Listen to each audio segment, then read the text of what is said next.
Hey everybody, it's me, Ian, your best friend, and this is a short video to explain the final assignment. If you read the syllabus, there's a number of questions that can be answered, and I want to first off emphasize that this forms more or less an open topic, but sometimes open topic can be very, very frightening for people because just saying, write me something about food, might be too much opulent choice. So I lay out a number of questions. And so I begin with the proviso that I'm interested in you discussing food using the themes of the course, using the vocabulary of the course, using the understanding that the course has been developing over time. Um, And here are a number of questions that, at the very least, as you think about the questions, might jog your interest. It's like, oh, okay, I can latch into that. So if you have an idea for a paper, um, read over the questions, and I'll explain them in a minute. But if you have an idea, don't sweat whether or not they fit into one of those categories. Rather, say, okay, well, I actually would like to write about this, but hopefully the categories at least give you a sort of direction that I'm interested in terms of the kind of balance between reflection and research that I'm interested in. Because, the course is about this elemental thing that we have, food, and this overarching idea of tradition, whether small t, in terms of just something that happens, or sometimes very large T, something that is, capital T, something that is almost incontestable in how this food needs to be present, how this food needs to be prepared, how this food needs to be considered, how this food needs to be focused upon, whatever. So anyway, I'm going to go over the questions with the proviso that this functions as an open topic. So I list 6 here, which is cool. It varies from year to year. Of course, it's an assignment that I do regularly, and actually, to be fair, this is often an assignment that comes earlier in the semester, and the ethnographic assignment is often the final, but because of COVID, I switched it around. So these are more like sort of a midterm type, get your mind jogging question. But every year I drop one and I pick up another one and I sort of work my way through. So this year's so the first one, take a quotidian food, an everyday food, from your diet and discuss it according to where the constituent ingredients come from, how they are produced and processed, and through which channels they arrive at your dinner table. That is a really great question for people who sort of more scientifically bent or who like understanding process. It's a nice weighty research question. So you take something like, I don't know, a cup of tea, and just like, all right, where does Red Rose get their stuff, or where does Twinings get their stuff, and consider how this food comes to your table. That is nice. A lot of research, a lot of fun, and gets your mind going because it makes you think about food systems. Second question: is there such a thing as a Cape Breton food? This will tie in nicely with some of the readings that we're going to be doing in the second half of the semester when we think about local foods that are established. Um, how does it differ from, and how is it similar to, the food of other regions? What makes it a Cape Breton food? And just because of this notion, if you are not currently in Cape Breton, you can transfer to something local. But think about like where you actually are, not necessarily where you come from, because that dissonance uh, might help. It's like, especially if you're like a newcomer to a place like I am, or like many of the students in this class are, you might come to your town. It's like, wow, everyone here eats this weird thing and like really praises this weird thing. Um, so that might jog your memory. And especially since, even though ethnography is not required, you have the ability to go out even in COVID times, like look at the stores or look at how things are phrased. So you might have just better access as opposed to thinking about your home community and waxing eloquent on that. So that's kind of an evaluation question of locality. Third, identify a food that you did not, could not, or would not eat in your past, and explain the processes by which it has entered your food repertoire. Conversely, identify food that you do not, cannot, or will not eat now, and explain the processes of its exit. This has to do in part with personal taste, in part with personal ethos, and in part with just simply shifting in worldview. Um, Sometimes it might be very physical. Sometimes I have developed an allergy in my 20s, and I literally can't eat this. It might be a matter of taste. I used to love orange soda, and now I have gotten rid of it. Or I used to hate fish, and now I can't get enough of it. So, some of it is physical. Some of it, as I said, is taste.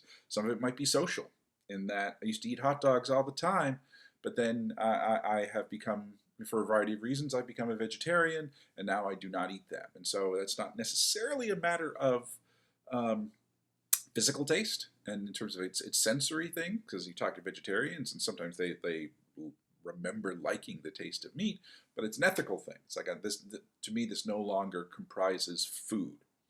And again, that is reflective, but I want you to put that into the larger processes. Um, Question 4, or question the fourth dot at least. Identify a food that is necessary for the proper observance of a custom, whether a ritual, a calendar custom, a rite of passage, and so forth. Trace its origins, both in a larger historical context and in your own personal history. I think that might be in some ways self-evident, because there are many very formal traditions that are that have sometimes spelled out specific foods that are required.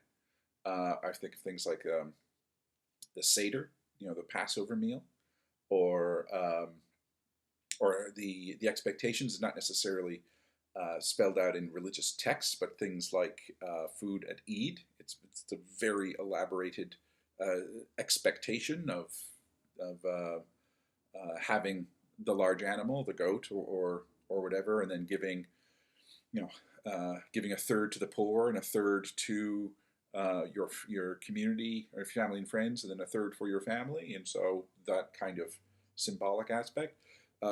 Ones that aren't necessarily ordained, but are certainly suggested by the culture, like turkey at Thanksgiving or Christmas in Anglo North American foodways. Birthday cake, chicken wings at a football game. I mean, it doesn't need to be ritual in that capital R sense, but something where food needs to be there. Popping corn at the movies, a food that's associated with a specific kind of event. Trace its history and also be reflective of it. It's like, oh, okay, well, not simply do I need to understand the concept of birthday cake, I need to understand the concept of my birthday cake. Remember, these things overlap. If you come from a place that doesn't have birthday cake and you arrive in North America and birthday cake's there, you might go, oh, I wouldn't have had this back home, but whoo, dogs, cake. Because quite frankly, who doesn't like the idea of cake, even if you don't like cake itself? Cake equals special. Number 5, contrast a typical meal food event that you may prepare for intimates, friends, family, with one you may prepare for strangers, important guests, potential romantic partners, etc. What constitutes special occasion food and why? You make different things. You're accommodating different tastes, clearly. I mean, if you're making something for your children, you are often sort of trapped, as it were, in their aesthetics. Simultaneously, you try to push and develop their sense of taste, and both and you also know that they are limited, certainly in terms of sometimes sort of the physical ability to withstand things like spices and so on. On the other hand, you might, if you are dating and you want to make supper for someone you're dating, you might have a special recipe. You might sort of bring out the big guns. It's the thing that you have in your pocket. So yeah, I think again that has to do a lot with some of the readings that we've been doing. You could think about some of Diane Ty's stuff about the food that she makes for her family versus the food that she makes for the church ladies. I mean, that is a good example of food for different audiences. And then finally, and here's the rub. Inspired by Proust's The Cookie or Anton Ego in Ratatouille, did you ever have a food experience where the taste Oh, typo. Where the taste made you immediately recall a forgotten or obscured memory. How does food act as an anchor to memory? Um, the issue is that I have yet to um, talk about either Proust's The Cookie or Anton Ego in Ratatouille. I will see if I can link to them. But basically, if you have seen Ratatouille, you kind of get Proust's The Cookie because it's perfect. But Ratatouille has that wonderful scene, and they sometimes take it down off of YouTube, but I'll see if I can find the clip. Ratatouille, the Pixar movie from 2011, um, where Anton Ego is the food critic, and he eats the Remy the rat prepares ratatouille for the food critic who could shut the place down, a place that is now a French restaurant that is now being completely uh, the chef is now a rat. Um, I hope you've seen this movie. If you haven't seen this movie, I'm talking nonsense, but please see this movie. It is excellent and an excellent movie about food. Um, and he eats ratatouille, which is a fairly simple dish: eggplant, tomato, um, and it's prepared exquisitely. And he takes one bite of it, and his eyes pop open, and he's immediately sort of sucked back into the past, and he's at his mother's kitchen, and he immediately and he's crying, and his mother takes him through the door. He's at the door of his mother's kitchen, and maybe he's been bullied. You don't know, but he's just bereft for some reason. And his mother sits him down, and they have a dinner of ratatouille. It's a simple dish, but it's just like rich in flavors, and it's that level of transportation. Diane talks about it in her book about eating the cookie and immediately going back to Amherst. And the moment of this is a scene in Marcel Proust's À la recherche du temps perdu, which is a multi-volume, you can call it a novel. It is sort of creative nonfiction, reflective piece written in the 1920s. And the first volume of it is called Swan's Way, and the last couple of pages of like the first or second chapter is basically the section referred to as the cookie.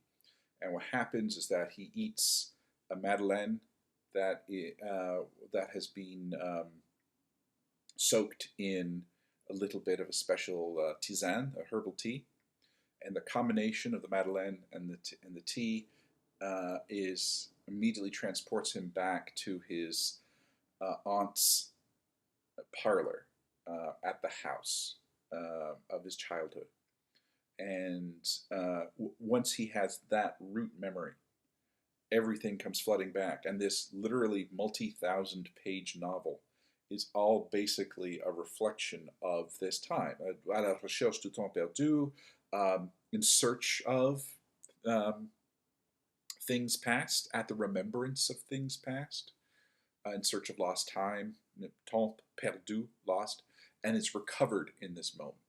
The whole thing spills out of him, or the whole memory sort of this childhood is reconstructed, and the linchpin of it is the taste of this cookie. So that's the moment. Now, have you ever had that where you taste something and immediately you're like, bah, it might not comprise an 8,000 page novel? Please don't write an 8,000 page novel. But it might be seismic in that way. So there we go. Length is, so that jogs your memory. Food does stuff. At this point in the semester, you should know that food does stuff. Whether you are a more analytical sort and kind of want to think about food as a thing and as a commodity that is still about, there's that little bit of reflections like, this is something that I like. Now I'm going to trace its path, and then you're using your social sciences brain. Or it's very reflective, and you're much more, even though you know that they are inseparable from each other, you're much more interested in the affectivity of food and what it means to you, and so you do something that is a bit more retrospective and reflective. That's fine. If your ideas don't fit neatly into any of these categories, that's fine too. So, just like last time, um, do that little poll that says, yeah, I'm good to go, or I need to get in touch with you. And if you need to get in touch with me, then you need to initiate the getting in touch with me. And otherwise, you are good. I asked for like 1,250 words, which is, I don't know, it's like 5 to 7 pages. Bibliography, because you are going to be doing some kind of library research. Otherwise, it's a fairly straightforward writing assignment. It is a second year university essay. Treat it as such. Due dates: end of the semester. I don't have an exam in this, so end of semester would be good. It would be cool if it were last day of classes. It would be uh, the closer it is, or the further away it is from that April 18th deadline, the cooler it is for me. And yeah, I would like things to be done. I think I have it set so that you need to have all the reflection pieces done. Um, I think I have it set that way. I will check. But otherwise, end of semester. It's a final assignment. Get it in. And yeah, keep on going to the 18th if you must. If you must. I do want to be flexible, but at the same time, I don't want to necessarily have to have the 18th be this flurry of marking. Um, that's good. All right, I'm done. I wanted to keep this short, and I think I'm recording at 17 minutes, and so I edit down all my ums and uhs, and I'll get it to 15, and that's tolerable. I'll have this up soon. Otherwise, I will see you around in the other videos, and see you on the occasional Wednesday. Bye bye.